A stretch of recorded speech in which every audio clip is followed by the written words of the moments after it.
নমস্কার বন্ধুরা, আমাদের চ্যানেলে আপনাদেরকে স্বাগত জানাই।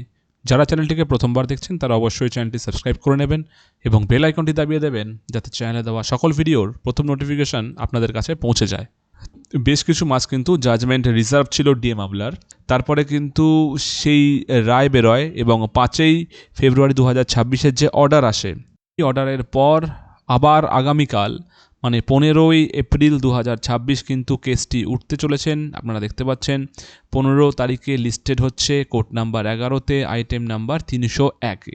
এবার কথা হচ্ছে কি ব্যাপারে কালকে কথা হতে পারে সুপ্রিম কোর্টে, সেটাই আমাদের কিন্তু আজকের মূল টপিক। আগে একবার আমাদের দেখে নেওয়া যাক যে 5ই ফেব্রুয়ারি সুপ্রিম কোর্ট কি ডিরেকশন দিয়ে রেখেছিলেন। দেখতে পাচ্ছেন অফিস রিপোর্টে ক্লিয়ার বলা আছে যে ডিরেকশনটা ছিল 60 নম্বরে, যে let the appellant state after payment of first instalment file a status report indicating the determination made by the committee. The schedule adopted the status of the first payment. List on 15th April 2026 for compliance. সেই মতো কিন্তু সরকারের পক্ষ থেকে যে status report সেটা কিন্তু already জমা করা হয়েছে সুপ্রিম কোর্টে।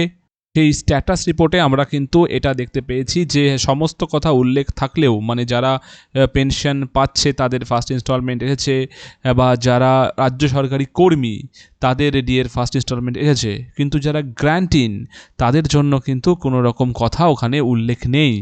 এই আমাদের অর্থ দপ্তরের পক্ষ থেকে ডিএ নিয়ে যে 3টি মূল বিজ্ঞপ্তি দেওয়া হয়েছিল, 996 যেটা গভর্নমেন্ট এমপ্লয়ির জন্য, 997 যেটা পেনশনারদের জন্য, এই দুটোতে কিন্তু আপনার সুপ্রিম কোর্টের নির্দেশে ডিএ যে মেটানো হচ্ছে সেটা কিন্তু বলা ছিল, কিন্তু গ্র্যান্টিন যারা কর্মী এবং পেনশনার মানে নেক্সট 998-এ সেখানে কিন্তু সুপ্রিম কোর্টের নির্দেশে যে বকেয়া মহার্ঘ ভাতাটা নিয়ে মানে রেডি করা হচ্ছে সেটা কিন্তু ওখানে কোনো বলা ছিল না।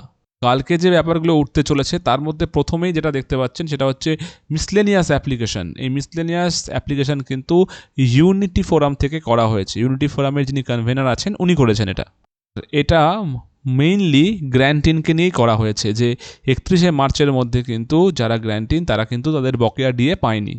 সাথেও আপনারা দেখতে পাচ্ছেন যে কালকে এর সাথে কন্টেম্পট পিটিশন 1, 2, 3, 4, 5 টোটাল দেখতে পাচ্ছেন চারটে কন্টেম্পট পিটিশন কিন্তু কালকে উঠতে চলেছে, যার মধ্যে প্রথমটি মানে 11103 এটি হচ্ছে সংগ্রামী যৌথ মঞ্চের পক্ষ থেকে করা হয়েছে। তারপরে 11479 এটি করা হয়েছে কনফেডারেশনের পক্ষ থেকে। 3 নম্বর যেটি ওটা সরকারি কর্মী পরিষদ, এবং 4 নম্বরটা ইউনিটি ফোরামের যিনি মেন দেবব্রত হালদার ওনার মাধ্যমে করা হয়েছে 4 নম্বরটা। এর সাথেও আমরা দেখতে পাচ্ছি একটা কিন্তু মিসলেনিয়াস অ্যাপ্লিকেশন আছে যেটা কালকে একসাথে উঠতে চলেছে। সবার নজর কালকে সুপ্রিম কোর্টের দিকে থাকবে। দেখা যাক সুপ্রিম কোর্টে কালকে এটা নিয়ে কী বিষয় আরও উঠে আসে এবং কী জিনিস আরও এক্সট্রা জানা যায়, বা সুপ্রিম কোর্টের পক্ষ থেকে কী স্টেপস নেওয়া হয় কন্টেম্পটের জন্য। আজকের খবরটি এই পর্যন্তই। ধন্যবাদ।